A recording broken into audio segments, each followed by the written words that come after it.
Hi, this is Sklula English Reading Training. Powered by TechScheme. Let's listen and read Bluebeard with English word text. The Bluebird for Children. Chapter 1.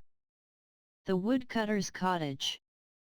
Once upon a time, a woodcutter and his wife lived in their cottage on the edge of a large and ancient forest.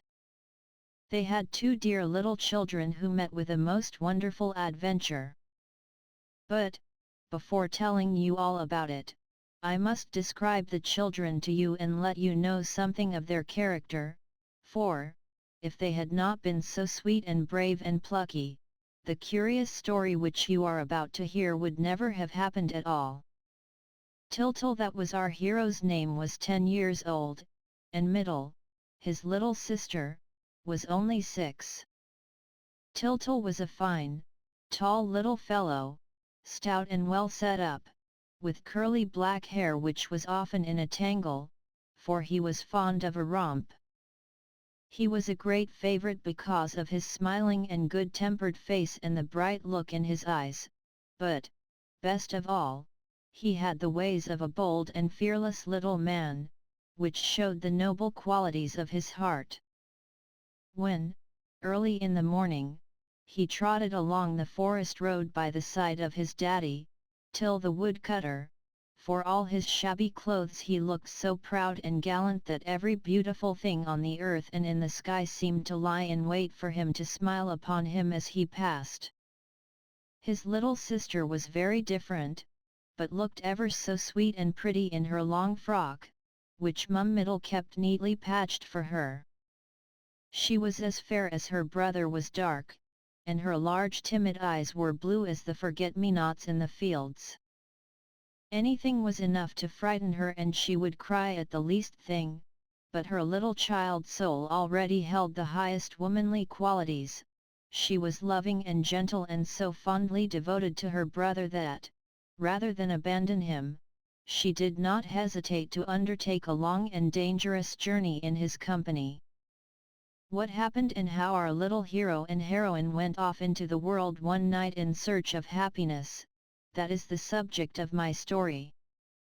Daddy Till's cottage was the poorest of the countryside, and it seemed even more wretched because it stood opposite a splendid hall in which rich children lived.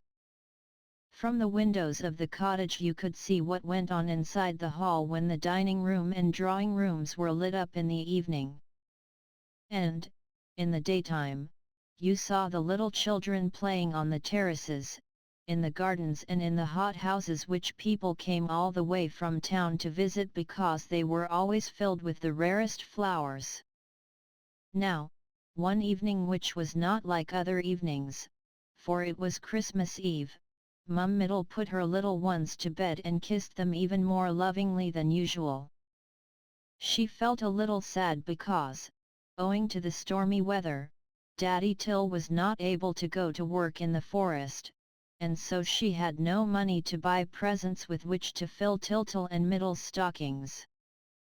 The children soon fell asleep, everything was still and silent and not a sound was heard but the purring of the cat, the snoring of the dog and the ticking of the great-grandfather's clock. But suddenly a light as bright as day crept through the shutters, the lamp upon the table lit again of itself and the 2 children awoke, yawned, rubbed their eyes, stretched out their arms in bed and Tiltle, in a cautious voice called, "Middle."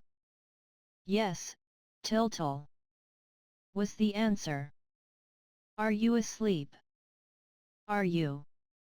"No," said Tiltle. "How can I be asleep, when I'm talking to you?" "I say, is this Christmas Day?" asked his sister. "Not yet, not till tomorrow." "But Father Christmas won't bring us anything this year." "Why not?" "I heard Mummy say that she couldn't go to town to tell him." "But he will come next year." "Is next year far off?" "A good long while," said the boy. "But he will come to the rich children tonight." "Really?" Hello! Cried Tiltle of a sudden. Mummy's forgotten to put out the lamp. I've an idea. What? Let's get up. But we mustn't, said Middle, who always remembered. Why, there's no one about.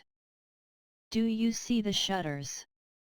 Oh, how bright they are! It's the lights of the party, said Tiltle. What party? The rich children opposite. It's the Christmas tree. Let's open the shutters. Can we? Asked Middle, timidly. Of course we can, there's no one to stop us. Do you hear the music? Let us get up. The two children jumped out of bed, ran to the window, climbed on the stool in front of it and threw back the shutters. A bright light filled the room, and the children looked out eagerly. We can see everything, said Tiltle. I can't, said poor little Middle, who could hardly find room on the stool.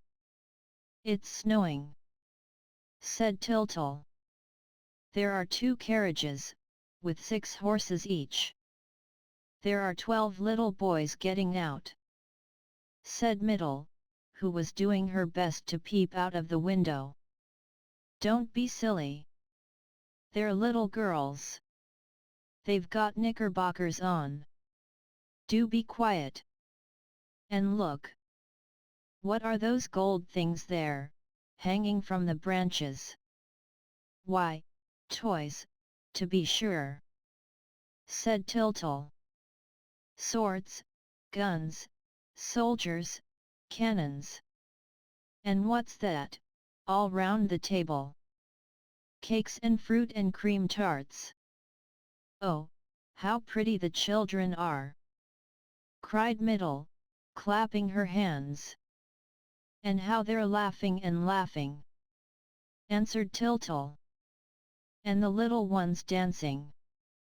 Yes, yes, let's dance too, shouted Tiltle. And the 2 children began to stamp their feet for joy on the stool. Oh, what fun! Said Middle. They're getting the cakes, cried Tiltle. They can touch them. They're eating, they're eating, they're eating. Oh, how lovely, how lovely! Middle began to count imaginary cakes. I have 12. And I 4 times 12, said Tiltle. But I'll give you some. And our little friends, dancing, laughing and shrieking with delight, rejoiced so prettily in the other children's happiness that they forgot their own poverty and want. They were soon to have their reward. Suddenly, there came a loud knocking at the door. The startled children ceased their romp and dared not move a limb. Then the big wooden latch lifted of itself, with a loud creak, the door opened slowly, and in crept a little old woman, dressed all in green, with a red hood over her head. She was humpbacked and lame and had only one eye, her nose and chin almost touched, and she walked leaning on a stick. She was surely a fairy. She hobbled up to the children and asked, in a snuffling voice, "Have you the grass here that sings or the bird that is blue?" "We have some grass," replied Tiltle, trembling all over his body, "but it can't sing." "Tiltle has a bird," said Middle. "But I can't give it away, because it's mine," the little fellow added, quickly. Now wasn't that a capital reason? The fairy put on her big, round glasses and looked at the bird. "He's not blue enough," she exclaimed. "I must absolutely have the blue bird. It's for my little girl, who is very ill." "Do you know what the blue bird stands for?" "No? I thought you didn't, and, as you are good children, I will tell you. The fairy raised her crooked finger to her long, pointed nose, and whispered, in a mysterious tone. "The blue bird stands for happiness, and I want you to understand that my little girl must be happy in order to get well. That is why I now command you to go out into the world and find the blue bird for her. You will have to start at once. Do you know who I am?" The children exchanged puzzled glances.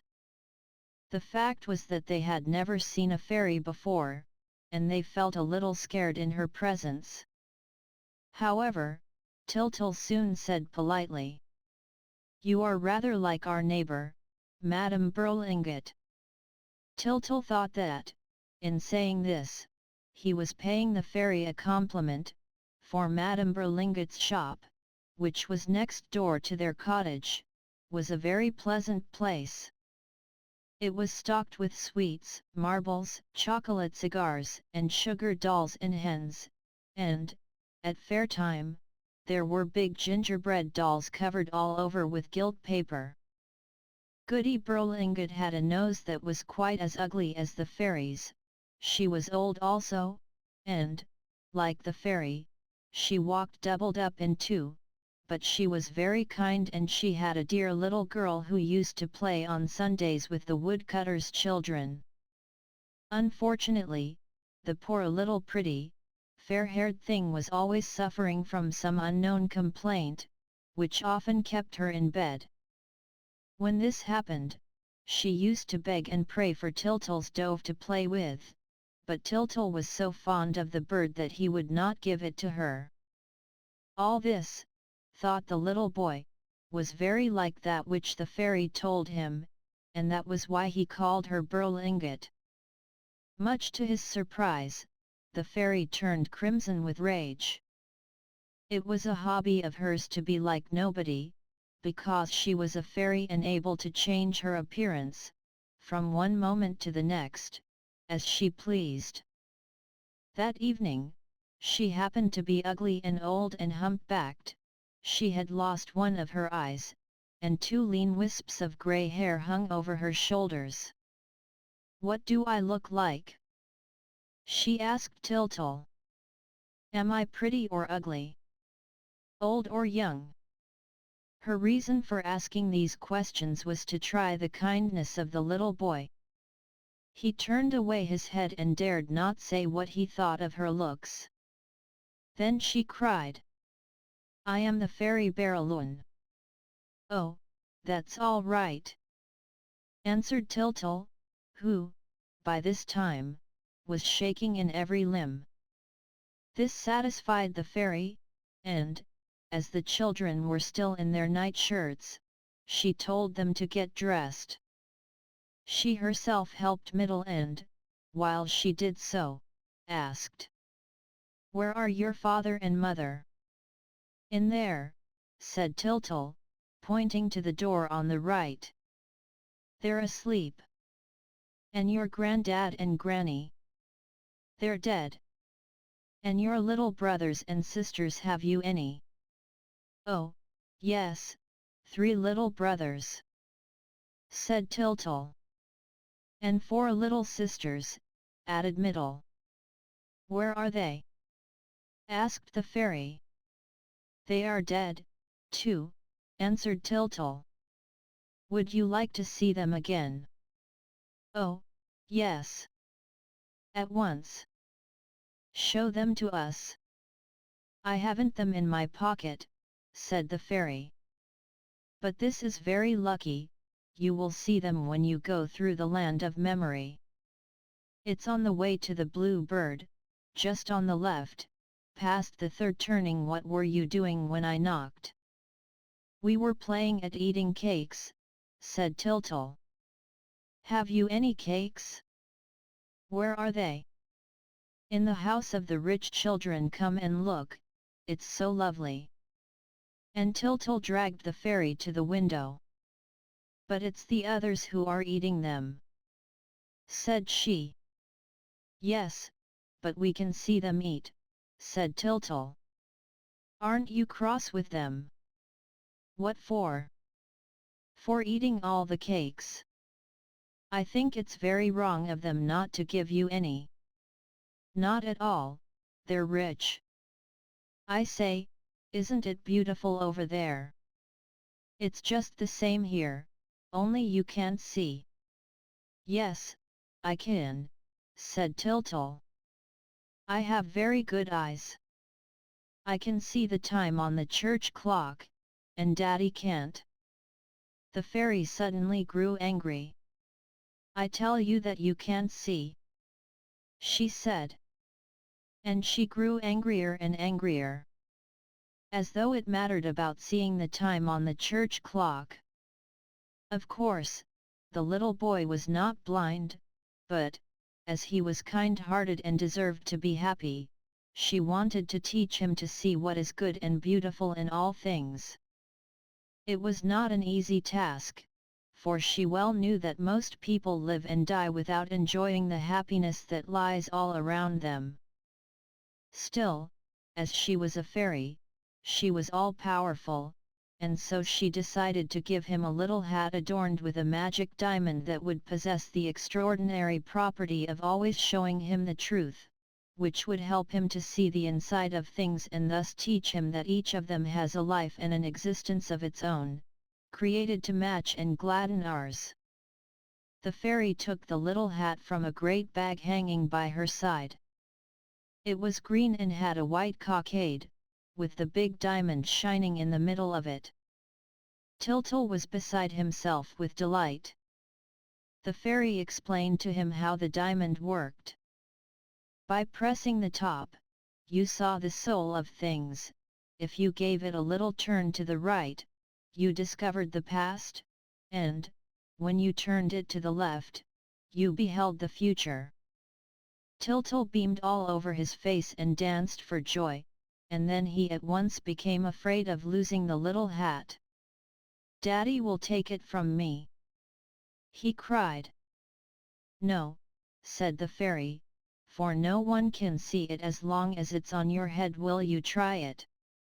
"Yes, yes!" cried the children, clapping their hands. The hat was no sooner on the little boy's head than a magic change came over everything. The old fairy turned into a young and beautiful princess, dressed all in silk and covered with sparkling jewels. The walls of the cottage became transparent and gleamed like precious stones. The humble deal furniture shone like marble. The two children ran from right to left, clapping their hands and shouting with delight. "Oh, how lovely, how lovely!" exclaimed Tiltal. And Middle, like the vain little thing she was, stood spellbound before the beauty of the fair princess dress. But further and much greater surprises were in store for them. Had not the fairy said that the things and the animals would come to life, talk, and behave like everybody else? Lo and behold, suddenly the door of the grandfather's clock opened.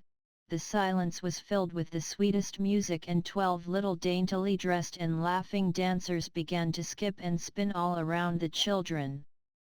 "They are the hours of your life," said the fairy. "May I dance with them?" asked Tiltal, gazing with admiration at those pretty creatures, who seemed to skim over the floor like birds. But just then he burst into a wild fit of laughter. Who was that funny fat fellow, all out of breath and covered with flour, who came struggling out of the bread pan and bowing to the children? It was Bread. Bread himself, taking advantage of the reign of liberty to go for a little walk on earth. He looked like a stout, comical old gentleman. His face was puffed out with dough, and his large hands, at the end of his thick arms, were not able to meet, when he laid them on his great, round stomach. He was dressed in a tight-fitting crust-colored suit, with stripes across the chest like those on the nice buttered rolls which we have for breakfast in the morning. On his head, just think of it, he wore an enormous bun, which made a funny sort of turban. He had hardly tumbled out of his pan, when other loaves just like him, but smaller, followed after and began to frisk about with the hours, without giving a thought to the flour which they scattered over those pretty ladies and which wrapped them in great white clouds. It was a queer and charming dance, and the children were delighted. The hours waltzed with the loaves, the plates, joining in the fun, hopped up and down on the dresser, at the risk of falling off and smashing to pieces. The glasses in the cupboard clinked together, to drink the health of one and all. As to the forks, they chattered so loudly with the knives that you could not hear yourself speak for the noise. There is no knowing what would have happened if the din had lasted much longer. Daddy and Mum Middle would certainly have waked up. Fortunately, when the romp was at its height, an enormous flame darted out of the chimney and filled the room with a great red glow, as though the house were on fire. Everybody bolted into the corners in dismay, while Tiltle and Middle, sobbing with fright, hid their heads under the good fairy's cloak. "Don't be afraid," she said. "It's only Fire, who has come to join in your fun. He is a good sort, but you had better not touch him, for he has a hot temper." Peeping anxiously through the beautiful gold lace that edged the fairy's cloak, the children saw a tall, red fellow looking at them and laughing at their fears. He was dressed in scarlet tights and spangles, from his shoulders hung silk scarves that were just like flames when he waved them with his long arms, and his hair stood up on his head in straight, flaring locks. He started flinging out his arms and legs and jumping round the room like a madman. Tiltle, though feeling a little easier, dared not yet leave his refuge. Then the fairy Barraloon had a capital idea. She pointed her wand at the tap, and at once there appeared a young girl who wept like a regular fountain. It was water. She was very pretty, but she looked extremely sad, and she sang so sweetly that it was like the rippling of a spring. Her long hair, which fell to her feet, might have been made of seaweed. She had nothing on but her bedgown, but the water that streamed over her clothed her in shimmering colors.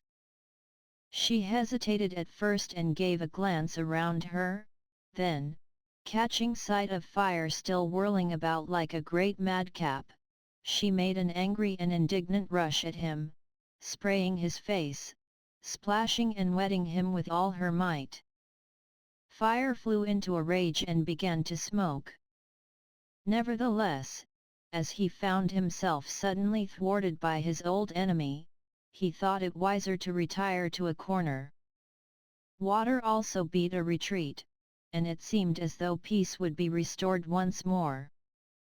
The two children, at last recovering from their alarm, were asking the fairy what was going to happen next, when a startling noise of breaking crockery made them look round towards the table. What a surprise! The milk jug lay on the floor, smashed into 1,000 fragments, and from the pieces rose a charming lady, who gave little screams of terror and clasped her hands and turned up her eyes with a beseeching glance. Tiltle hastened to console her, for he at once knew that she was milk, and, as he was very fond of her, he gave her a good kiss. She was as fresh and pretty as a little dairy maid, and a delicious scent of hay came from her white frock all covered with cream. Meanwhile, Middle was watching the sugar loaf, which also seemed to be coming to life. Packed in its blue paper wrapper, on a shelf near the door, it was swaying from left to right and from right to left without any result. But at last a long thin arm was seen to come out, followed by a peaked head, which split the paper, and by another arm and two long legs that seemed never to end. Oh, you should have seen how funny Sugar looked, so funny, indeed, that the children could not help laughing in his face. And yet they would have liked to be civil to him, for they heard the fairy introducing him in these words. This, Tiltal, is the soul of sugar. His pockets are crammed with sugar and each of his fingers is a sugar stick. How wonderful to have a friend all made of sugar, off whom you can bite a piece whenever you feel inclined. Bow, wow, wow. Good morning. Good morning, my little god. At last we can talk. Bark and wag my tail as I might, you never understood. I love you. I love you. Who can this extraordinary person be, who jostles everybody and fills the house with his noisy gaiety? We know him at once. It is Tylo, the good dog who tries his hardest to understand mankind, the good-natured animal who goes with the children to the forest, the faithful guardian who protects the door, the staunch friend who is ever true and ever loyal.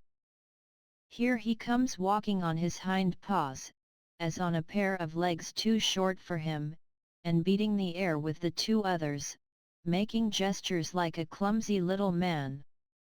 He has not changed, he still has his smooth, mustard-colored coat and his jolly bulldog head, with the black muzzle, but he is much bigger and then he talks. He talks as fast as he can, as though he wanted in one moment to avenge his whole race, which has been doomed to silence for centuries. He talks of everything, now that he is at last able to explain himself, and it is a pretty sight to see him kissing his little master and mistress and calling them his little gods. He sits up, he jumps about the room, knocking against the furniture, upsetting middle with his big soft paws, lolling his tongue, wagging his tail and puffing and panting as though he were out hunting. We at once see his simple, generous nature. Persuaded of his own importance, he fancies that he alone is indispensable in the new world of things. After making all the fuss he wanted of the children, he started going the round of the company, distributing the attentions which he thought that none could do without. His joy, now set free, found vent without restraint, and, because he was the most loving of creatures, he would also have been the happiest, if, in becoming human, he had not, unfortunately, retained his little doggy failings. He was jealous. He was terribly jealous, and his heart felt a pang when he saw Tylette, the cat, coming to life in her turn and being petted and kissed by the children, just as he had been. Oh, how he hated the cat! To bear the sight of her beside him, to see her always sharing in the affection of the family, that was the great sacrifice which fate demanded of him. He accepted it, however, without a word, because it pleased his little gods, and he went so far as to leave her alone. But he had had many a crime on his conscience because of her. Had he not, one evening, crept stealthily into Goody Berlinget's kitchen in order to throttle her old tom-cat, who had never done him any harm?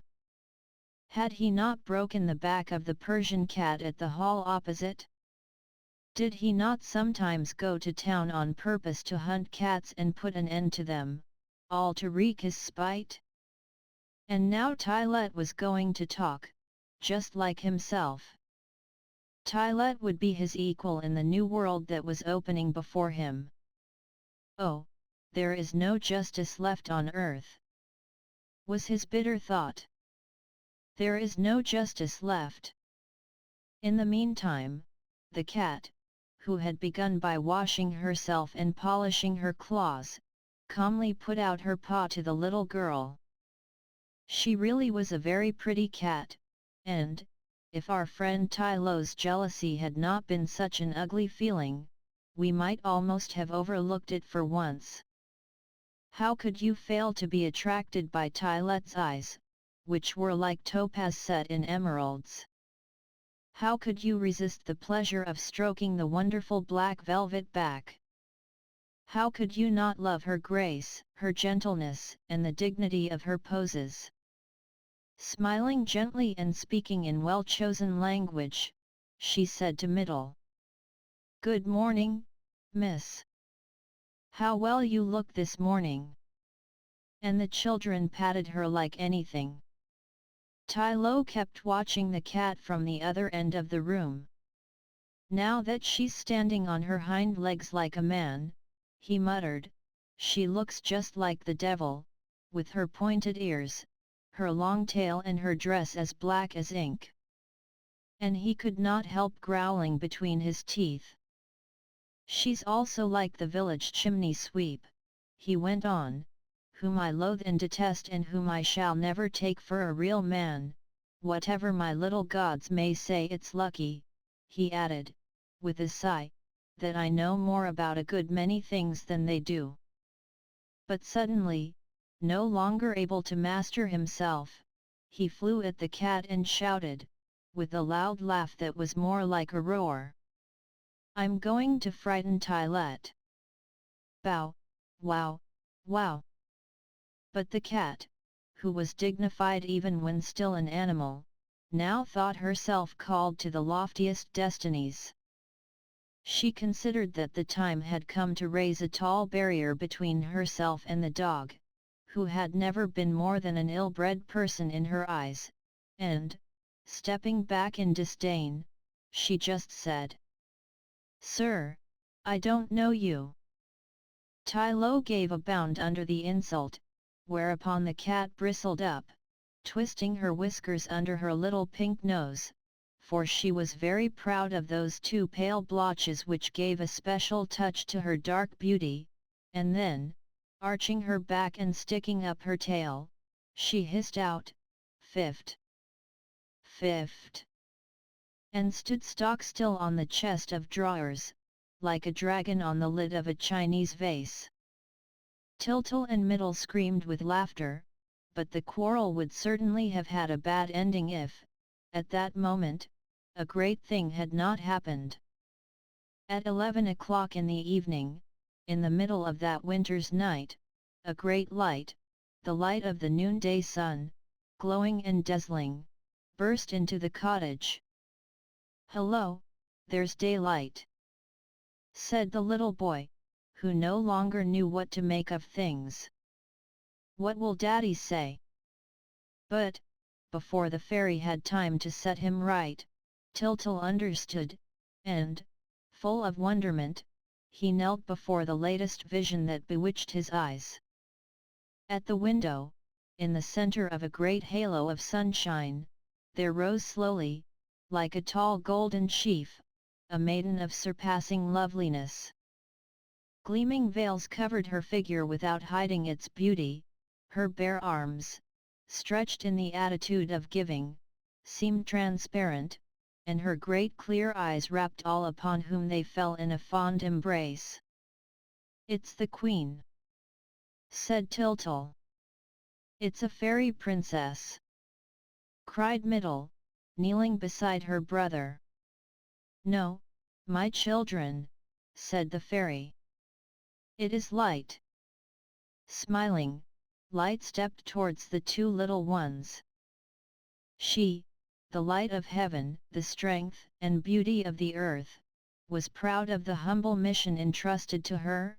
She, never before held captive, living in space and bestowing her bounty upon all alike, consented to be confined, for a brief spell, within a human shape, so as to lead the children out into the world and teach them to know that other light, the light of the mind, which we never see, but which helps us to see all things that are.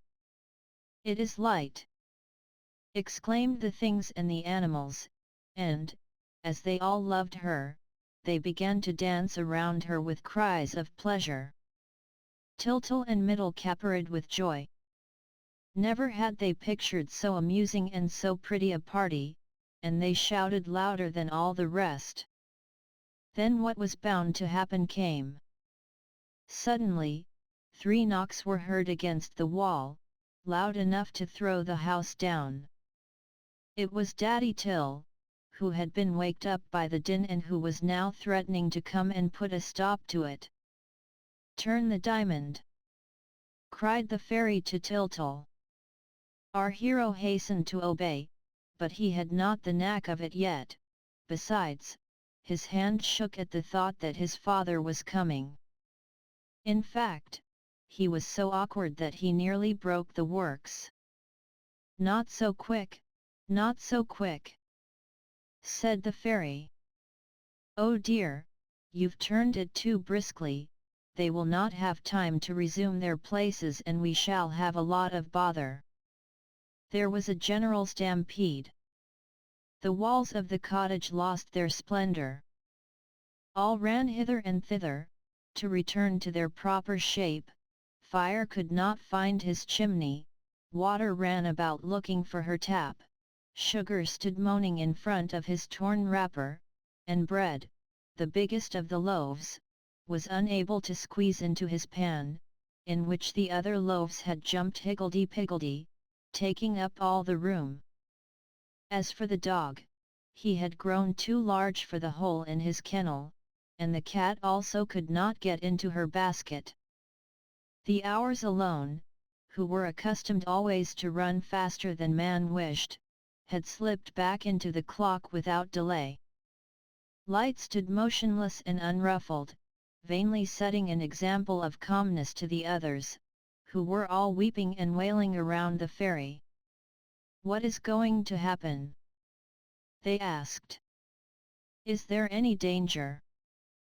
"Well," said the fairy, "I am bound to tell you the truth. All those who accompany the 2 children will die at the end of the journey."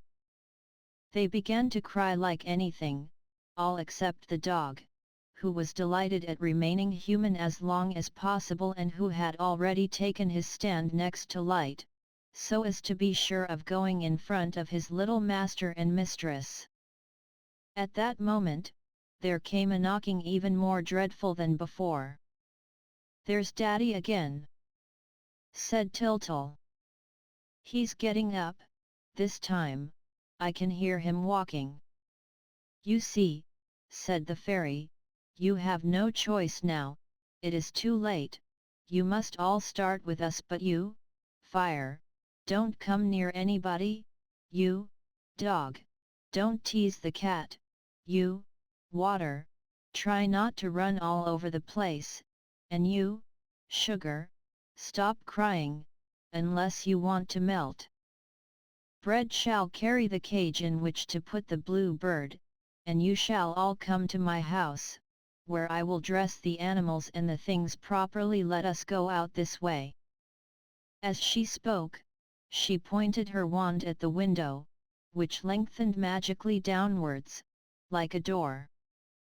They all went out on tiptoe, after which the window resumed its usual shape. And so it came about that, on Christmas night, in the clear light of the moon, while the bells rang out lustily, proclaiming the birth of Jesus, Tyltyl and Middle went in search of the blue bird that was to bring them happiness. Chapter 2. At the Fairies.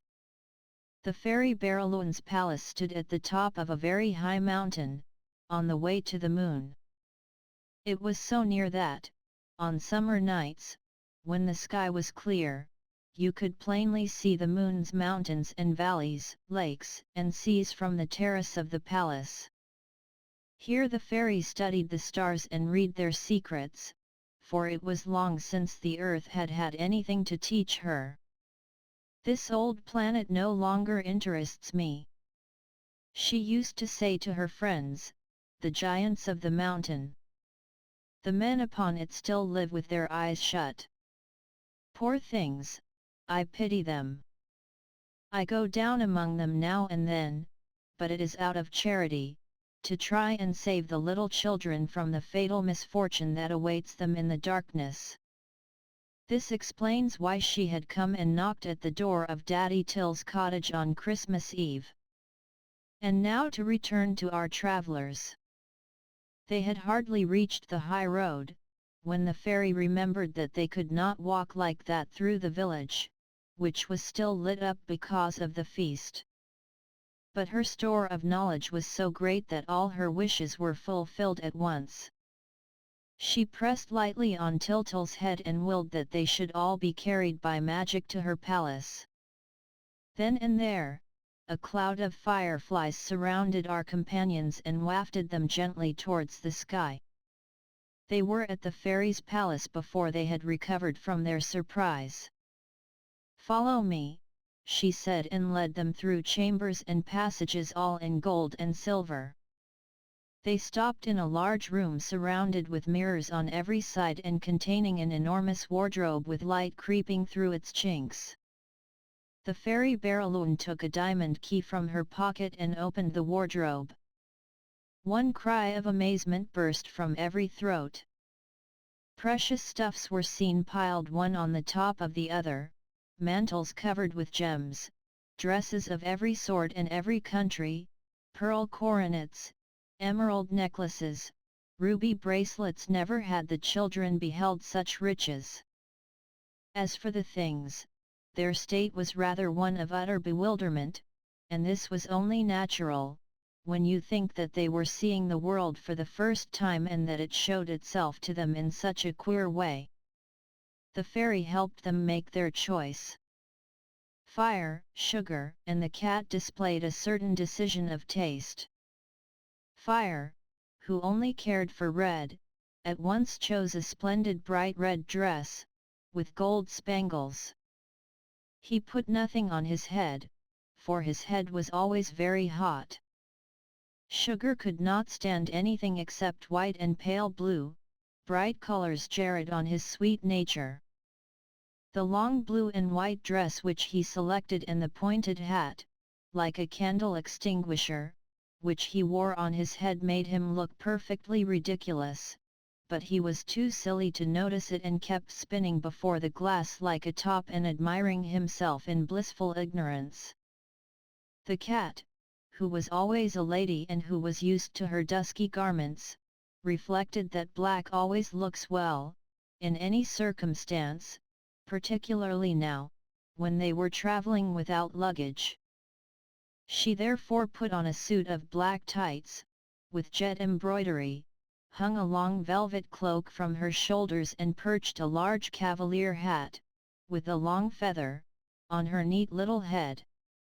She next asked for a pair of soft kid boots, in memory of Puss in Boots, her distinguished ancestor, and put a pair of gloves on her forepaws, to protect them from the dust of the roads. Thus attired, she took a satisfied glance at the mirror. Then, a little nervously, with an anxious eye and a quivering pink nose, she hastily invited Sugar and Fire to take the air with her. So they all three walked out, while the others went on dressing.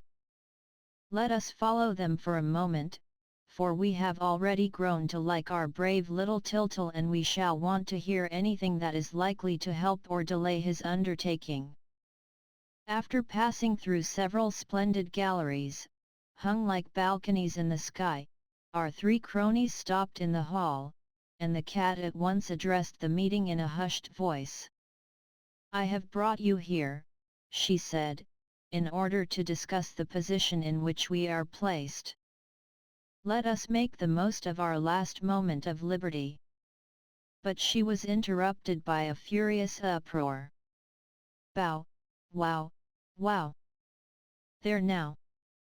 cried the cat. "There's that idiot of a dog! He has scented us out. We can't get a minute's peace. Let us hide behind the balustrade. He had better not hear what I have to say to you." "It's too late," said Sugar, who was standing by the door.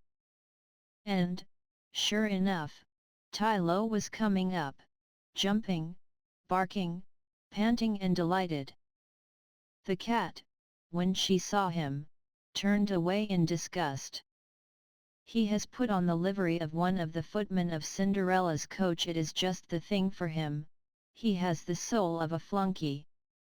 She ended these words with a fifth. And, stroking her whiskers, took up her stand, with a defiant air, between sugar and fire. The good dog did not see her little game. He was wholly wrapped up in the pleasure of being gorgeously arrayed, and he danced round and round. It was really funny to see his velvet coat whirling like a merry-go-round, with the skirts opening every now and then and showing his little stumpy tail, which was all the more expressive as it had to express itself very briefly. For I need hardly tell you that Tylo, like every well-bred bulldog, had had his tail and his ears cropped as a puppy. Poor fellow, he had long envied the tails of his brother dogs, which allowed them to use a much larger and more varied vocabulary. But physical deficiencies and the hardships of fortune strengthen our innermost qualities. Tylo's soul, having no outward means of expressing itself, had only gained through silence, and his look, which was always filled with love, had become very eloquent. Today his big dark eyes glistened with delight. He had suddenly changed into a man. He was all over magnificent clothes, and he was about to perform a grand errand across the world in company with the gods. "There," he said. "There. Aren't we fine? Just look at this lace and embroidery. It's real gold and no mistake." He did not see that the others were laughing at him, for, to tell the truth, he did look very comical, but, like all simple creatures, he had no sense of humor. He was so proud of his natural garment of yellow hair that he had put on no waistcoat, in order that no one might have a doubt as to where he sprang from. For the same reason, he had kept his collar, with his address on it. A big red velvet coat, heavily braided with gold lace, reached to his knees, and the large pockets on either side would enable him, he thought, always to carry a few provisions, for Tylo was very greedy. On his left ear, he wore a little round cap with an osprey feather in it, and he kept it on his big square head by means of an elastic which cut his fat, loose cheeks in two. His other ear remained free. Cropped close to his head in the shape of a little paper screw bag, this ear was the watchful receiver into which all the sounds of life fell, like pebbles disturbing its rest. He had also encased his hind legs in a pair of patent leather riding boots, with white tops, but his forepaws he considered of such use that nothing would have induced him to put them into gloves. Tylo had too natural a character to change his little ways all in a day, and, in spite of his new-blown honors, he allowed himself to do undignified things.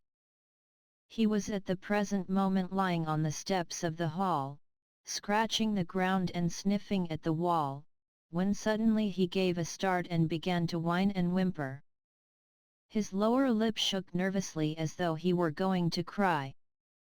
"What's the matter with the idiot now?" asked the cat, who was watching him out of the corner of her eye. But she at once understood. A very sweet song came from the distance, and Tylo could not endure music. The song drew nearer, a girl's fresh voice filled the shadows of the lofty arches and water appeared. Tall, slender, and white as a pearl, she seemed to glide rather than to walk. Her movements were so soft and graceful that they were suspected rather than seen. A beautiful silvery dress waved and floated around her, and her hair decked with corals flowed below her knees. When Fire caught sight of her, like the rude and spiteful fellow that he was, he sneered. "She's not brought her umbrella." But Water, who was really quite witty and who knew that she was the stronger of the two, chaffed him pleasantly and said, with a glance at his glowing nose, I beg your pardon? I thought you might be speaking of a great red nose I saw the other day. The others began to laugh and poke fun at Fire, whose face was always like a red-hot coal. Fire angrily jumped to the ceiling, keeping his revenge for later. Meanwhile, the cat went up to Water, very cautiously, and paid her ever so many compliments on her dress. I need hardly tell you that she did not mean a word of it, but she wished to be friendly with everybody, for she wanted their votes, to carry out her plan, and she was anxious at not seeing Bread, because she did not want to speak before the meeting was complete. What can he be doing? She mewed, time after time. He was making an endless fuss about choosing his dress, said the dog. At last, he decided in favor of a Turkish robe, with a scimitar and a turban. The words were not out of his mouth, when a shapeless and ridiculous bulk, clad in all the colors of the rainbow, came and blocked the narrow door of the hall. It was the enormous stomach of Bread, who filled the whole opening. He kept on knocking himself, without knowing why, for he was not very clever and, besides, he was not yet used to moving about in human beings' houses. At last, it occurred to him to stoop, and, by squeezing through sideways, he managed to make his way into the hall. It was certainly not a triumphal entry, but he was pleased with it all the same. "Here I am," he said. "Here I am. I have put on Bluebeard's finest dress. What do you think of this?" The dog began to frisk around him. He thought Bread magnificent.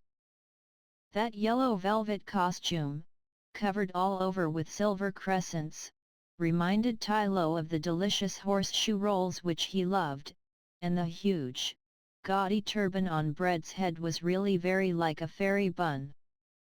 "How nice he looks!" he cried. "How nice he looks!" Bread was shyly followed by Milk. Her simple mind had made her prefer her cream dress to all the finery which the fairy suggested to her. She was really a model of humility. Bread was beginning to talk about the dresses of Tiltle, Light, and Middle, when the cat cut him short in a masterful voice. "We shall see them in good time," she said. "Stop chattering, listen to me, time presses, our future is at stake." They all looked at her with a bewildered air. They understood that it was a solemn moment, but the human language was still full of mystery to them. Sugar wriggled his long fingers as a sign of distress, Bread patted his huge stomach, Water lay on the floor and seemed to suffer from the most profound despair, and Milk only had eyes for Bread, who had been her friend for ages and ages. The cat, becoming impatient, continued her speech. "The fairy has just said it, the end of this journey will, at the same time, mark the end of our lives. It is our business, therefore, to spin the journey out as long as possible and by every means in our power." Bread, who was afraid of being eaten as soon as he was no longer a man, hastened to express approval, but the dog, who was standing a little way off, pretending not to hear, began to growl deep down in his soul. He well knew what the cat was driving at, and, when Tylette ended her speech with the words, "We must at all costs prolong the journey and prevent Bluebird from being found, even if it means endangering the lives of the children," the good dog, obeying only the promptings of his heart, leapt at the cat to bite her. Sugar, Bread, and Fire flung themselves between them. "Order! Order!" said Bread pompously. "I'm in the chair at this meeting." "Who made you chairman?" stormed Fire. Who asked you to interfere? Asked Water, whirling her wet hair over fire. Excuse me, said Sugar, shaking all over, in conciliatory tones. Excuse me, this is a serious moment, let us talk things over in a friendly way. I quite agree with Sugar and the cat, said Bread, as though that ended the matter. This is ridiculous, said the dog, barking and showing his teeth. There is man and that's all. We have to obey him and do as he tells us. I recognize no one but him. Hurrah for man! Man forever! In life or death, all for man! Man is everything! But the cat's shrill voice rose above all the others. She was full of grudges against man, and she wanted to make use of the short spell of humanity which she now enjoyed to avenge her whole race. All of us here present, she cried, animals, things and elements, possess a soul which man does not yet know. That is why we retain a remnant of independence, but, if he finds the blue bird, he will know all. He will see all, and we shall be completely at his mercy. Remember the time when we wandered at liberty upon the face of the earth. But, suddenly her face changed, her voice sank to a whisper and she hissed, "Look out! I hear the fairy and Light coming. I need hardly tell you that Light has taken sides with man and means to stand by him. She is our worst enemy, be careful." But our friends had had no practice in trickery and, feeling themselves in the wrong, took up such ridiculous and uncomfortable attitudes that the fairy, the moment she appeared upon the threshold, exclaimed, "What are you doing in that corner? You look like a pack of conspirators." Quite scared and thinking that the fairy had already guessed their wicked intentions, they fell upon their knees before her. Luckily for them, the fairy hardly gave a thought to what was passing through their little minds.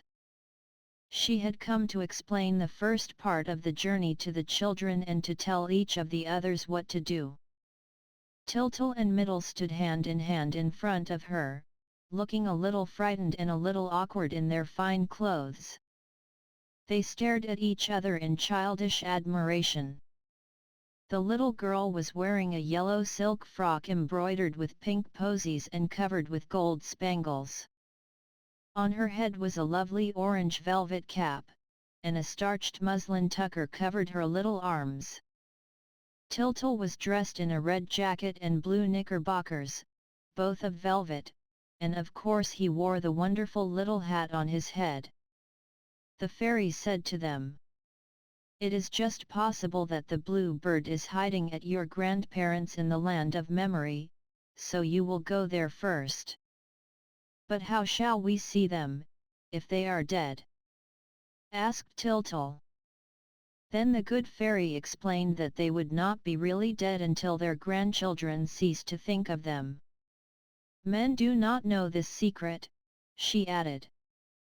"But, thanks to the diamond, you, Tiltle, will see that the dead whom we remember live as happily as though they were not dead." "Are you coming with us?" asked the boy, turning to Light, who stood in the doorway and lit up all the hall. "No," said the fairy. "Light must not look at the past. Her energies must be devoted to the future." The two children were starting on their way, when they discovered that they were very hungry. The fairy at once ordered Bread to give them something to eat, and that big, fat fellow, delighted with the importance of his duty, undid the top of his robe, drew his scimitar and cut 2 slices out of his stomach. The children screamed with laughter. Tylo dropped his gloomy thoughts for a moment and begged for a bit of bread, and everybody struck up the farewell chorus. Sugar, who was very full of himself, also wanted to impress the company and, breaking off 2 of his fingers, handed them to the astonished children. As they were all moving towards the door, the fairy Barrelune stopped them. "Not today," she said. "The children must go alone. It would be indiscreet to accompany them, they are going to spend the evening with their late family. Come, be off. Goodbye, dear children, and mind that you are back in good time, it is extremely important." The two children took each other by the hand and, carrying the big cage, passed out of the hall, and their companions, at a sign from the fairy, filed in front of her to return to the palace. Our friend Tai Lo was the only one who did not answer to his name. The moment he heard the fairy say that the children were to go alone, he had made up his mind to go and look after them, whatever happened, and, while the others were saying goodbye, he hid behind the door. But the poor fellow had reckoned without the all-seeing eyes of the fairy Barrelune. "Tai Lo!" she cried. "Tai Lo! Here!" And the poor dog, who had so long been used to obey, dared not resist the command and came, with his tail between his legs, to take his place among the others. He howled with despair when he saw his little master and mistress swallowed up in the great gold staircase. Chapter 3. The Land of Memory. The fairy Barrelune had told the children that the Land of Memory was not far off, but to reach it you had to go through a forest that was so dense and so old that your eyes could not see the tops of the trees. It was always shrouded in a heavy mist, and the children would certainly have lost their way, if the fairy had not said to them beforehand, "It is straight ahead, and there is only one road." The ground was carpeted with flowers which were all alike, they were snow-white pansies and very pretty, but, as they never saw the sun, they had no scent. Those little flowers comforted the children, who felt extremely lonely. A great mysterious silence surrounded them, and they trembled a little with a very pleasant sense of fear which they had never felt before.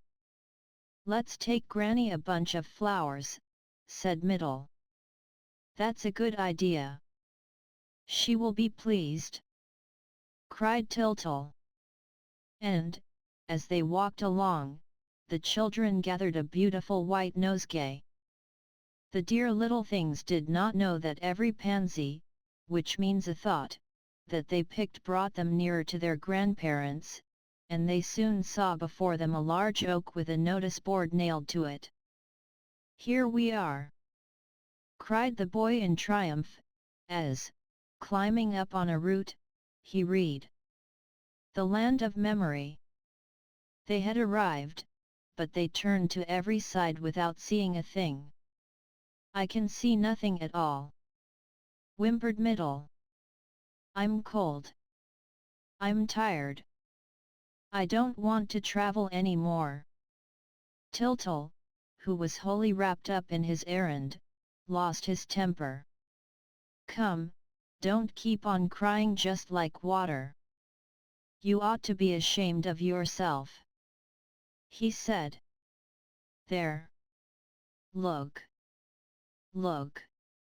The fog is lifting." And, sure enough, the mist parted before their eyes, like veils torn by an invisible hand, the big trees faded away, everything vanished and, instead, there appeared a pretty little peasant's cottage, covered with creepers and standing in a little garden filled with flowers and with trees all over fruit. The children at once knew the dear cow in the orchard, the watchdog at the door, the blackbird in his wicker cage, and everything was steeped in a pale light and a warm and balmy air. Tiltle and Middle stood amazed. So that was the Land of Memory. What lovely weather it was! And how nice it felt to be there! They at once made up their minds to come back often, now that they knew the way. But how great was their happiness when the last veil disappeared and they saw, at a few steps from them, Grandad and Granny sitting on a bench, sound asleep. They clapped their hands and called out gleefully, "It's Grandad! It's Granny! There they are! There they are!" But they were a little scared by this great piece of magic and dared not move from behind the tree, and they stood looking at the dear old couple, who woke up gently and slowly under their eyes. Then they heard Granny Till's trembling voice say, "I have a notion that our grandchildren who are still alive are coming to see us today." And Gaffer Till answered, "They are certainly thinking of us, for I feel queer and I have pins and needles in my legs." "I think they must be quite near," said Granny, "for I see tears of joy dancing before my eyes and—" Granny had not time to finish her sentence. The children were in her arms. What joy! What wild kisses and huggings! What a wonderful surprise! The happiness was too great for words. They laughed and tried to speak and kept on looking at one another with delighted eyes. It was so glorious and so unexpected to meet again like this. When the first excitement was over, they all began to talk at once. "How tall and strong you've grown, Tiltle!" said Granny. And Grandad cried, "And Middle! Just look at her! What pretty hair, what pretty eyes!" And the children danced and clapped their hands and flung themselves by turns into the arms of one or the other. At last, they quieted down a little, and, with Middle nestling against Grandad's chest and Tiltle comfortably perched on Granny's knees, they began to talk of family affairs. "How are Daddy and Mum Middle?" asked Granny. "Quite well, Granny," said Tiltle. "They were asleep when we went out." Granny gave them fresh kisses and said, "My word, how pretty they are and how nice and clean! Why don't you come to see us oftener? It is months and months now that you have forgotten us and that we have seen nobody." "We couldn't, Granny," said Tiltle, "and today it's only because of the fairy." "We are always here," said Granny Till, "waiting for a visit from those who are alive. The last time you were here was on All Hallows." "All Hallows? We didn't go out that day, for we both had colds. But you thought of us. And, every time you think of us, we wake up and see you again." Tiltle remembered that the fairy had told him this. He had not thought it possible then, but now, with his head on the heart of the dear Granny whom he had missed so much, he began to understand things and he felt that his grandparents had not left him altogether. He asked, "So you are not really dead?" The old couple burst out laughing. When they exchanged their life on earth for another and a much nicer and more beautiful life, they had forgotten the word dead. "What does that word dead mean?" asked Gaffer Till. "Why, it means that one's no longer alive," said Tiltle. Grandad and Granny only shrugged their shoulders. "How stupid the living are, when they speak of the others," was all they said. And they went over their memories again, rejoicing in being able to chat. All old people love discussing old times. The future is finished, as far as they are concerned, and so they delight in the present and the past. But we are growing impatient, like Tiltle, and, instead of listening to them, we will follow our little friend's movements. He had jumped off Granny's knees and was poking about in every corner, delighted at finding all sorts of things which he knew and remembered. "Nothing is changed," everything is in its old place," he cried. And, as he had not been to the old people's home for so long, everything struck him as much nicer, and he added, in the voice of one who knows, "Only everything is prettier. Hello, there's the clock with the big hand which I broke the point off and the hole which I made in the door, the day I found Grandad's gimlet. Yes, you've done some damage in your time," said Grandad. "And there's the plum tree which you were so fond of climbing, when I wasn't looking." Meantime, Tyltyl was not forgetting his errand. "You haven't the Bluebird here by chance, I suppose?" At the same moment, Middle, lifting her head, saw a cage. "Hello, there's the old blackbird. Does he still sing?" As she spoke, the blackbird woke up and began to sing at the top of his voice. "You see," said Granny, "as soon as one thinks of him." Tyltyl was simply amazed at what he saw. "But he's blue!" he shouted. "Why, that's the bird, the blue bird. He's blue, blue, blue as a blue glass marble. Will you give him to me?" The grandparents gladly consented, and, full of triumph, Tyltyl went and fetched the cage which he had left by the tree. He took hold of the precious bird with the greatest of care, and it began to hop about in its new home. "How pleased the fairy will be!" said the boy, rejoicing at his conquest. "And Light too." "Come along," said the grandparents. "Come and look at the cow and the bees." As the old couple were beginning to toddle across the garden, the children suddenly asked if their little dead brothers and sisters were there too. At the same moment, 7 little children, who, up to then, had been sleeping in the house, came tearing like mad into the garden. Tyltyl and Middle ran up to them. They all hustled and hugged one another and danced and whirled about and uttered screams of joy. "Here they are, here they are," said Granny. "As soon as you speak of them, they are there, the imps." Tyltyl caught a little one by the hair. "Hello, Pierrot.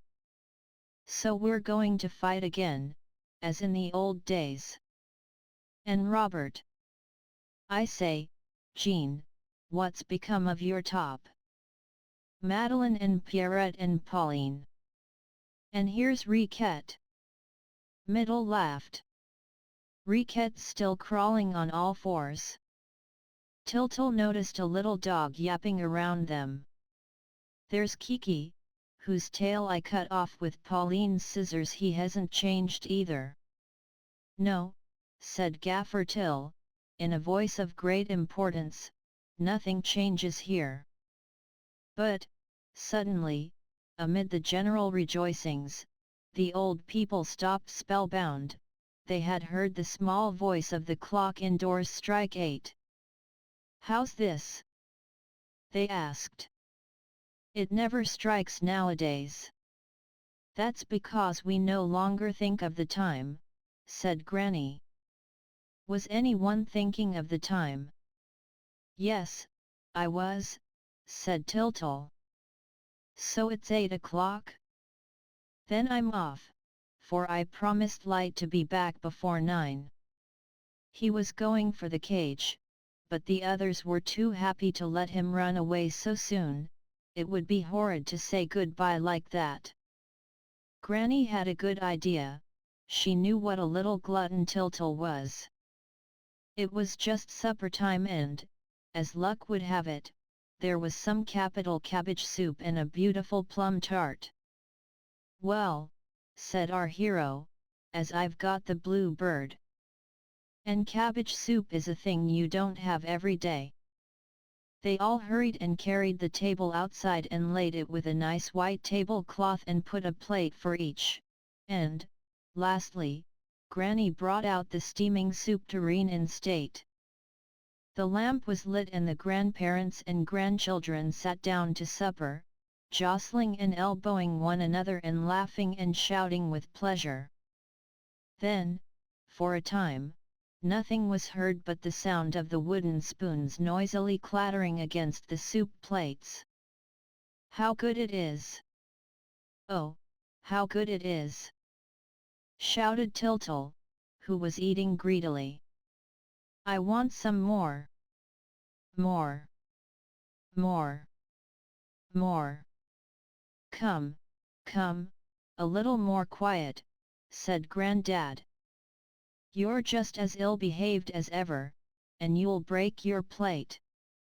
Tiltle took no notice of the remark, stood up on his stool, caught hold of the tureen and dragged it towards him and upset it, and the hot soup trickled all over the table and down upon everybody's lap. The children yelled and screamed with pain. Granny was quite scared, and Grandad was furious. He dealt our friend Tiltle a tremendous box on the ear. Tiltle was staggered for a moment, and then he put his hand to his cheek with a look of rapture and exclaimed, "Grandad, how good, how jolly! It was just like the slaps you used to give me when you were alive. I must give you a kiss for it." Everybody laughed. "There's more where that came from, if you like them," said Grandad, grumpily. But he was touched, all the same, and turned to wipe a tear from his eyes. "Goodness!" cried Tiltle, starting up. "There's 8:30 striking. Middle, we've only just got time." Granny in vain implored them to stay a few minutes longer. "No, we can't possibly," said Tiltle firmly, "I promised Light." And he hurried to take up the precious cage. "Goodbye, Grandad, goodbye, Granny, goodbye, brothers and sisters, Pierrot, Robert, Pauline, Madeline, Riquette, and you, too, Kiki. We can't stay, don't cry, Granny, we will come back often." Poor old Grandad was very much upset and complained lustily. "Gracious me, how tiresome the living are, with all their fuss and excitement." Tiltle tried to console him and again promised to come back very often. "Come back every day," said Granny. "It is our only pleasure, and it's such a treat for us when your thoughts pay us a visit." "Goodbye! Goodbye!" cried the brothers and sisters in chorus. "Come back very soon. Bring us some barley sugar." There were more kisses, all waved their handkerchiefs, all shouted a last goodbye. But the figures began to fade away, the little voices could no longer be heard, the two children were once more wrapped in mist, and the old forest covered them with its great dark mantle. "I'm so frightened!" whimpered Middle. "Give me your hand, little brother. I'm so frightened." Tiltle was shaking too, but it was his duty to try and comfort and console his sister. "Hush!" he said. "Remember that we are bringing back the Bluebird." As he spoke, a thin ray of light pierced the gloom, and the little boy hurried towards it. He was holding his cage tight in his arms, and the first thing he did was to look at his bird. Alas and alack, what a disappointment awaited him! The beautiful Bluebird of the land of memory had turned quite black. Stare at it as hard as Tiltle might, the bird was black. Oh, how well he knew the old blackbird that used to sing in its wicker prison, in the old days, at the door of the house. What had happened? How painful it was! And how cruel life seemed to him just then! He had started on his journey with such zest and delight that he had not thought for a moment of the difficulties and dangers. Full of confidence, pluck and kindness, he had marched off, certain of finding the beautiful Bluebird which would bring happiness to the fairy's little girl. And now all his hopes were shattered. For the first time, our poor friend understood the trials, the vexations, and the obstacles that awaited him. Alas, was he attempting an impossible thing? Was the fairy making fun of him? Would he ever find the Bluebird? All his courage seemed to be leaving him. To add to his misfortunes, he could not find the straight road by which he had come. There was not a single white pansy on the ground, and he began to cry. Luckily, our little friends were not to remain in trouble long. The fairy had promised that Light would watch over them. The first trial was over, and, just as outside the old people's house a little while ago, the mist now suddenly lifted.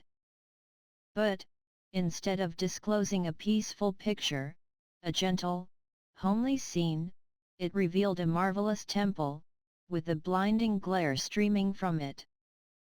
On the threshold stood Light, fair and beautiful in her diamond-colored dress. She smiled when Tiltil told her of his first failure. She knew what the little ones were seeking, she knew everything. For Light surrounds all mortals with her love, though none of them is fond enough of her ever to receive her thoroughly and thus to learn all the secrets of truth. Now, for the first time, thanks to the diamond which the fairy had given to the boy, she was going to try and conquer a human soul. "Do not be sad," she said to the children. "Are you not pleased to have seen your grandparents? Is that not enough happiness for one day? Are you not glad to have restored the old blackbird to life? Listen to him singing." For the old blackbird was singing with might and main, and his little yellow eyes sparkled with pleasure as he hopped about his big cage. As you look for the Bluebird, dear children, accustom yourselves to love the grey birds which you find on your way. She nodded her fair head gravely, and it was quite clear that she knew where the Bluebird was. But life is often full of beautiful mysteries, which we must respect, lest we should destroy them, and, if Light had told the children where the Bluebird was, well, they would never have found him. I will tell you why at the end of this story. And now let us leave our little friends to sleep on beautiful white clouds under Light's watchful care. Chapter 4. The Palace of Night. Some time after, the children and their friends met at the first dawn to go to the Palace of Night, where they hoped to find the Bluebird. Several of the party failed to answer to their names when the roll was called. Milk, for whom any sort of excitement was bad, was keeping her room. Water sent an excuse: she was accustomed always to travel in a bed of moss, was already half dead with fatigue and was afraid of falling ill. As for Light, she had been on bad terms with Night since the world began, and Fire, as a relation, shared her dislike. Light kissed the children and told Tylo the way, for it was his business to lead the expedition, and the little band set out upon its road. You can imagine dear Tylo trotting ahead, on his hind legs, like a little man, with his nose in the air, his tongue dangling down his chin, his front paws folded across his chest. He fidgets, sniffs about, runs up and down, covering twice the ground without minding how tired it makes him. He is so full of his own importance that he disdains the temptations on his path, he neglects the rubbish heaps, pays no attention to anything he sees and cuts all his old friends. Poor Tylo! He was so delighted to become a man, and yet he was no happier than before. Of course, life was the same to him, because his nature had remained unchanged. What was the use of his being a man, if he continued to feel and think like a dog? In fact, his troubles were increased 100-fold by the sense of responsibility that now weighed upon him. "Ah!" he said, with a sigh, for he was joining blindly in his little God's search, without for a moment reflecting that the end of the journey would mean the end of his life. "Ah," he said, "if I got hold of that rascal of a Bluebird, trust me, I wouldn't touch him even with the tip of my tongue, not if he were as plump and sweet as a quail." Bread followed solemnly, carrying the cage, the two children came next, and Sugar brought up the rear. But where was the cat? To discover the reason of her absence, we must go a little way back and read her thoughts. At the time when Tylette called a meeting of the animals and things in the Ferries hall, she was contemplating a great plot which would aim at prolonging the journey, but she had reckoned without the stupidity of her hearers. The idiots, she thought, have very nearly spoiled the whole thing by foolishly throwing themselves at the fairies' feet, as though they were guilty of a crime. It is better to rely upon oneself alone. In my cat life, all our training is founded on suspicion. I can see that it is just the same in the life of men. Those who confide in others are only betrayed. It is better to keep silent and to be treacherous oneself. As you see, my dear little readers, the cat was in the same position as the dog. She had not changed her soul and was simply continuing her former existence, but, of course, she was very wicked, whereas our dear Tylette was, if anything, too good. Tylette, therefore, resolved to act on her own account and went, before daybreak, to call on Night, who was an old friend of hers. The road to the palace of Night was rather long and rather dangerous. It had precipices on either side of it. You had to climb up and climb down and then climb up again among high rocks that always seemed waiting to crush the passers-by. At last, you came to the edge of a dark circle, and there you had to go down thousands of steps to reach the black marble underground palace in which Night lived. The cat, who had often been there before, raced along the road, light as a feather. Her cloak, borne on the wind, streamed like a banner behind her, the plume in her hat fluttered gracefully, and her little grey kid boots hardly touched the ground. She soon reached her destination and, in a few bounds, came to the great hall where Night was. It was really a wonderful sight. Night, stately and grand as a queen, reclined upon her throne. She slept, and not a glimmer, not a star twinkled around her. But we know that the night has no secrets for cats and that their eyes have the power of piercing the darkness. So Tylette saw Night as though it were broad daylight.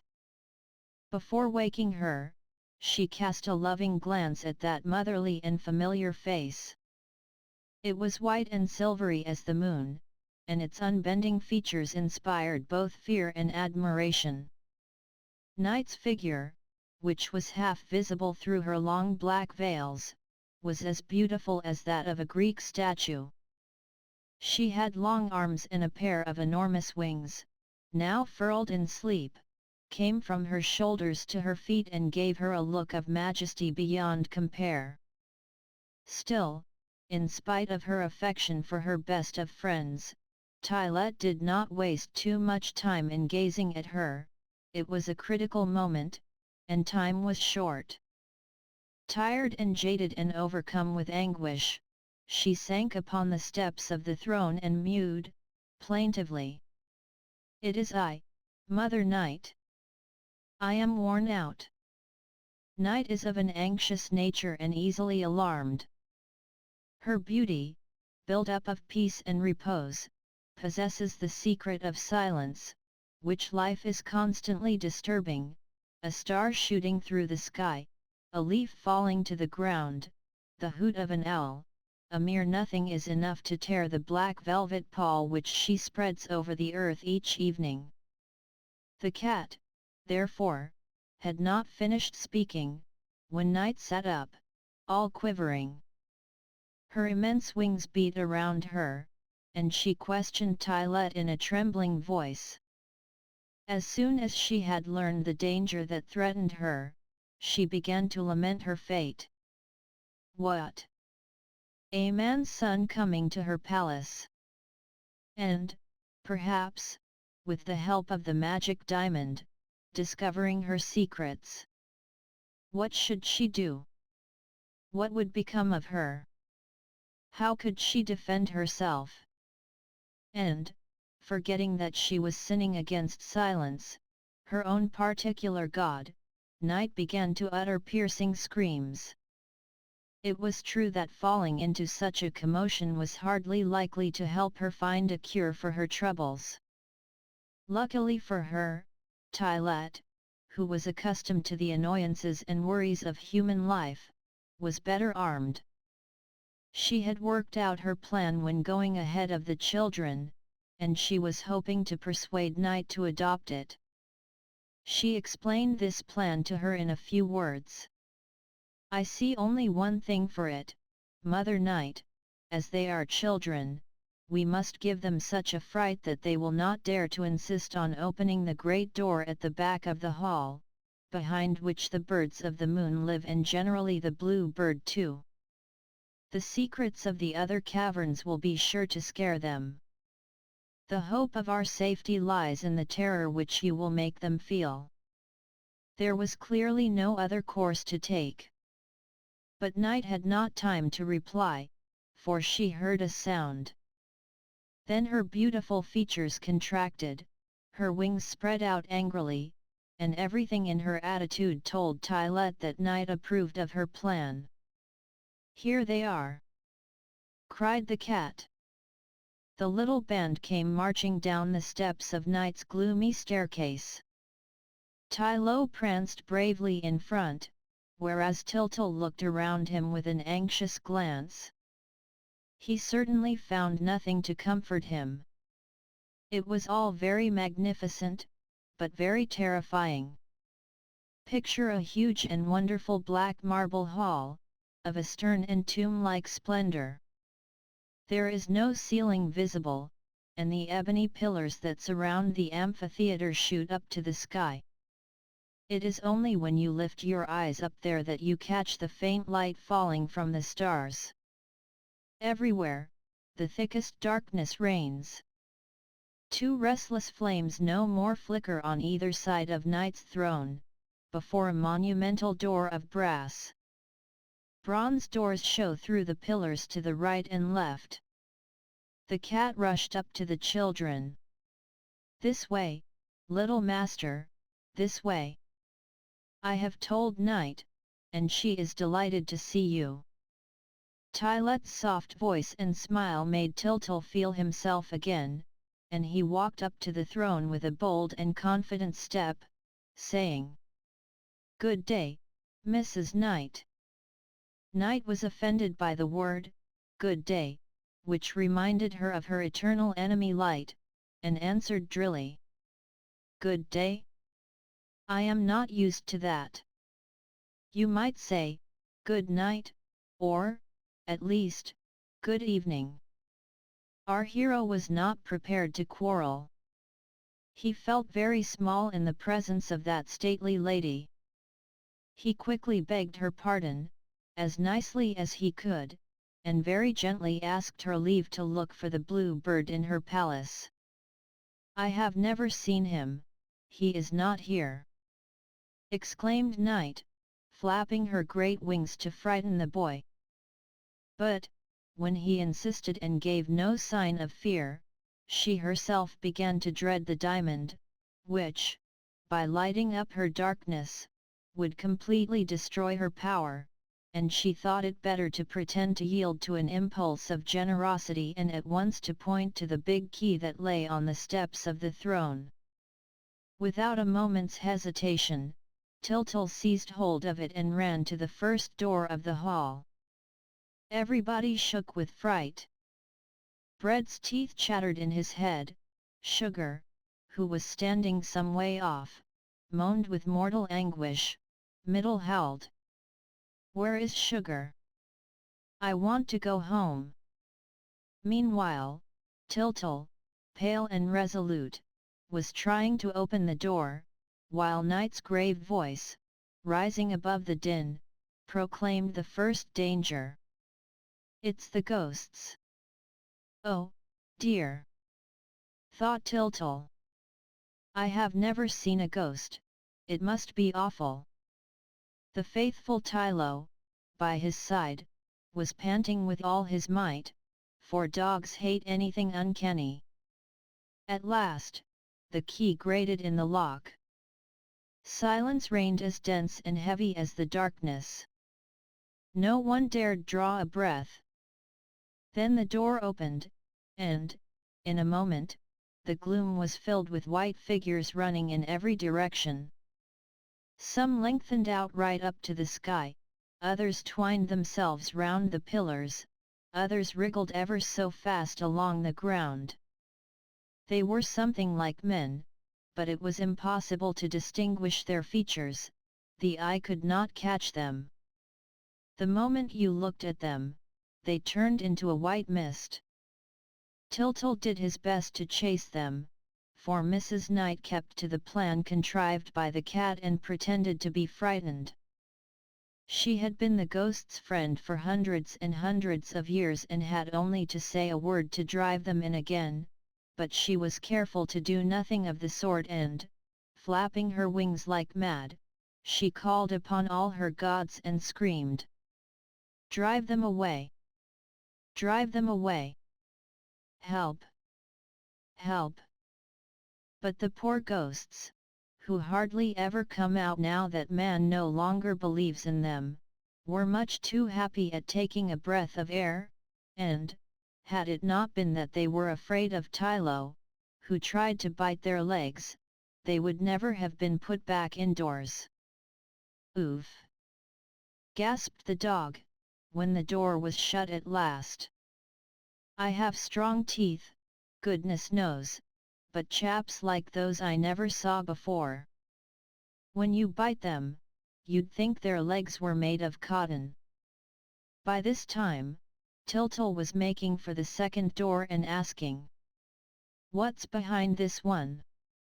Night made a gesture as though to put him off. Did the obstinate little fellow really want to see everything? "Must I be careful when I open it?" asked Tyltyl. "No," said Night, "it is not worthwhile. It's the sicknesses. They are very quiet, the poor little things.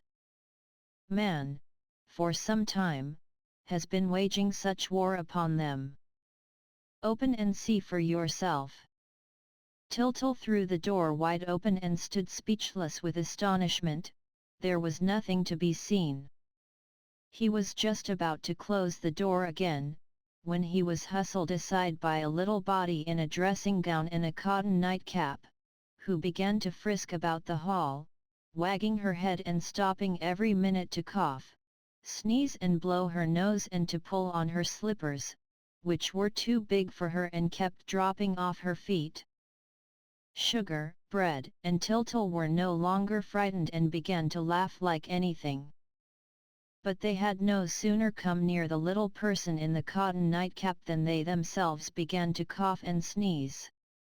"It's the least important of the sicknesses," said Night. "It's cold in the head. Oh, dear, oh, dear," thought Sugar. "If my nose keeps on running like this, I'm done for, I shall melt." Poor Sugar! He did not know where to hide himself. He had become very much attached to life since the journey began, for he had fallen over head and ears in love with water. And yet this love caused him the greatest worry.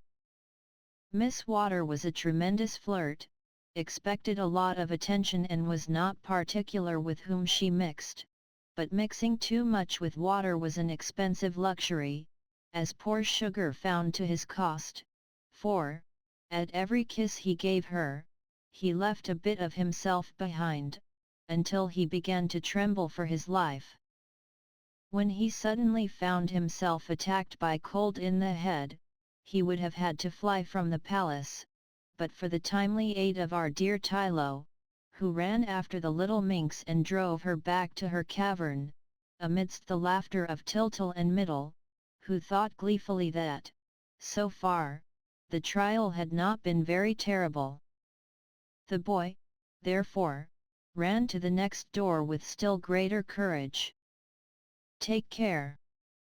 cried Knight, in a dreadful voice. "It's the wars. They are more powerful than ever. I daren't think what would happen, if one of them broke loose. Stand ready, all of you, to push back the door." Knight had not finished uttering her warnings, when the plucky little fellow repented his rashness. He tried in vain to shut the door which he had opened. An invincible force was pushing it from the other side, streams of blood flowed through the cracks, flames shot forth, shouts, oaths and groans mingled with the roar of cannon and the rattle of musketry. Everybody in the palace of Night was running about in wild confusion.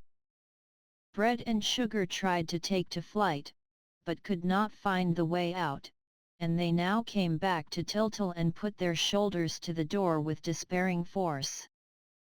The cat pretended to be anxious, while secretly rejoicing. "This may be the end of it," she said, curling her whiskers. "They won't dare to go on after this." Dear Tylo made superhuman efforts to help his little master, while Middle stood crying in a corner. At last, our hero gave a shout of triumph. "Hurrah! They're giving way! Victory! Victory! The door is shut!" At the same time, he dropped on the steps, utterly exhausted, dabbing his forehead with his poor little hands which shook with terror. "Well?" asked Knight, harshly. "Have you had enough? Did you see them?" "Yes, yes," replied the little fellow, sobbing. "They are hideous and awful. I don't think they have the Bluebird." "You may be sure they haven't," answered Knight, angrily. "If they had, they would eat him at once. You see there is nothing to be done." Tiltil drew himself up proudly. "I must see everything," he declared. Light said so. "It's an easy thing to say," retorted Knight, "when one's afraid and stays at home." "Let us go to the next door," said Tiltil, resolutely. "What's in here?" "This is where I keep the shades and the terrors." Tiltil reflected for a minute. "As far as shades go," he thought, "Mrs. Knight is poking fun at me.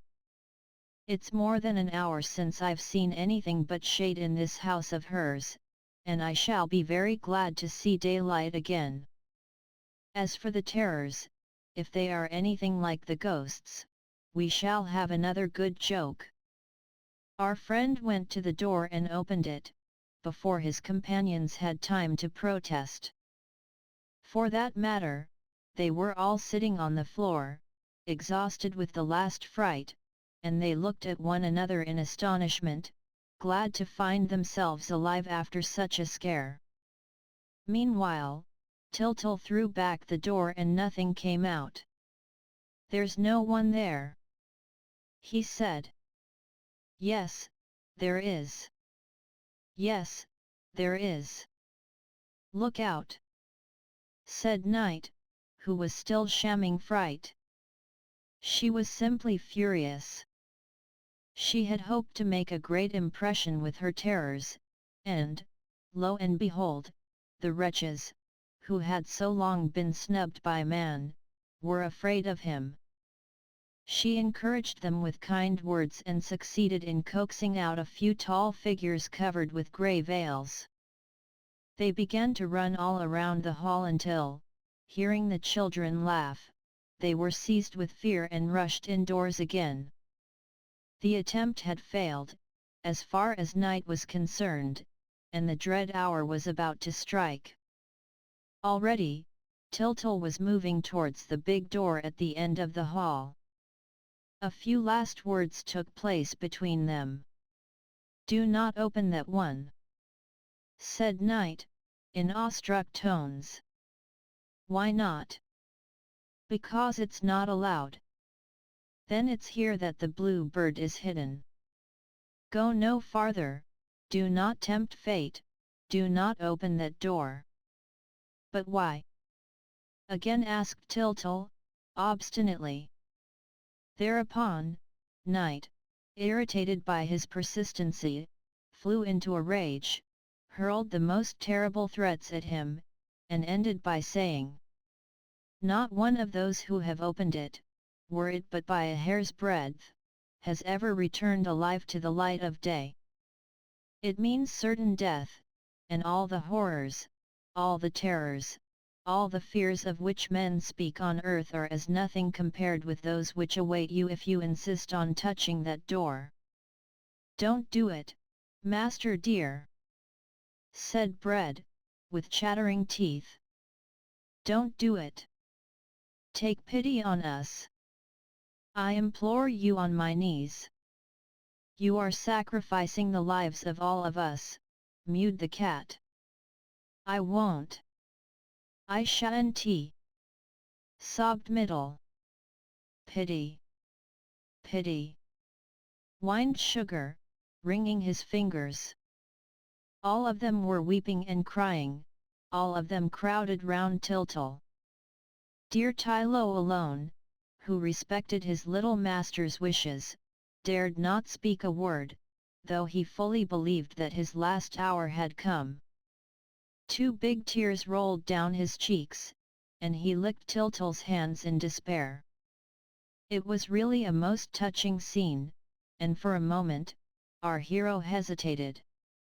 His heart beat wildly, his throat was parched with anguish, he tried to speak and could not get out a sound. Besides, he did not wish to show weakness in the presence of his hapless companions. "If I have not the strength to fulfill my task," he said to himself, "who will fulfill it? If my friends behold my distress, it is all up with me, they will not let me go through with my mission and I shall never find the Bluebird." At this thought, the boy's heart leaped within his breast and all his generous nature rose in rebellion. It would never do to be, perhaps, within arm's length of happiness and not to try for it, at the risk of dying in the attempt, to try for it and hand it over at last to all mankind. That settled it. Tyltyl resolved to sacrifice himself. Like a true hero, he brandished the heavy golden key and cried, "I must open the door." He ran up to the great door, with Tylo panting by his side. The poor dog was half dead with fright, but his pride and his devotion to Tyltyl obliged him to smother his fears. "I shall stay," he said to his master, "I'm not afraid. I shall stay with my little god." In the meantime, all the others had fled.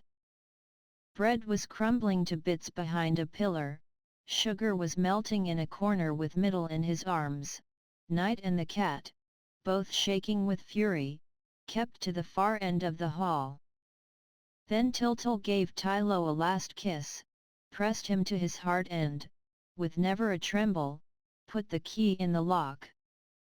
Yells of terror came from all the corners of the hall, where the runaways had taken shelter, while the 2 leaves of the great door opened by magic in front of our little friend, who was struck dumb with admiration and delight.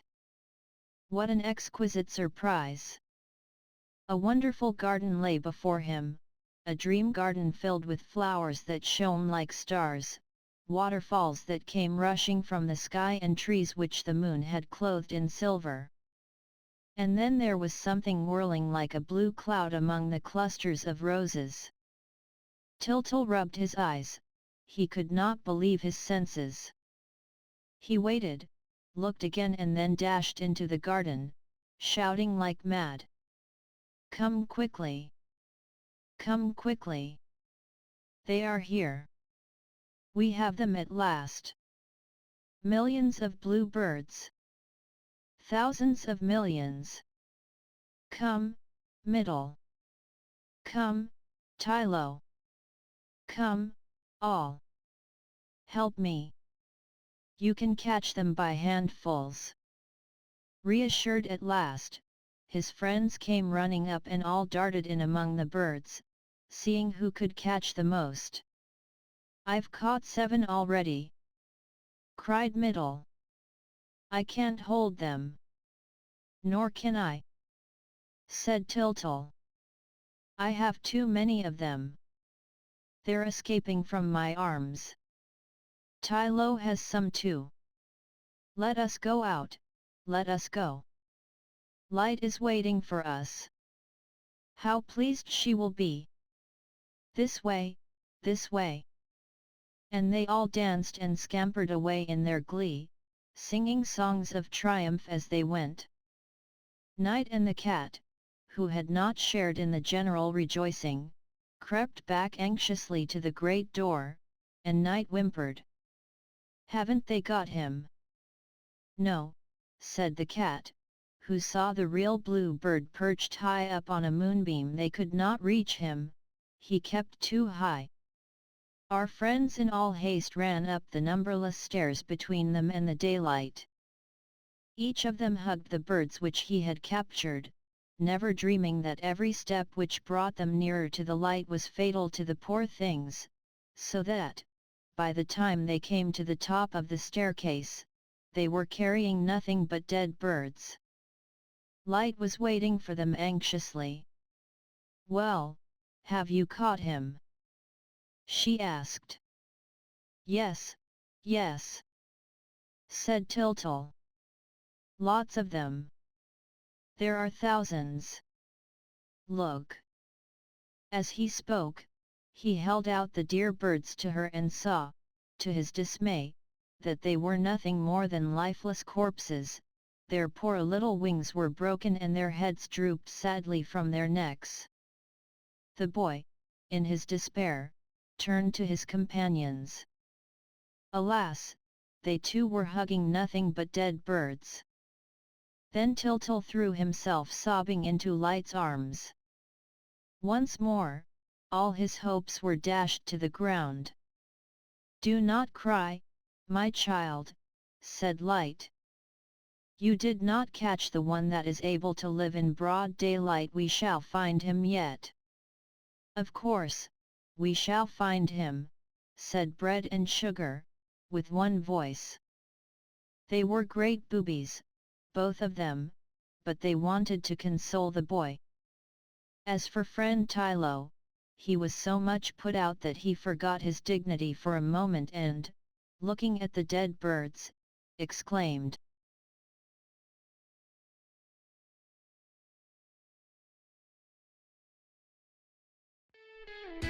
See you next train. Schoola is providing great training program powered by Tech Scheme. Have it fun.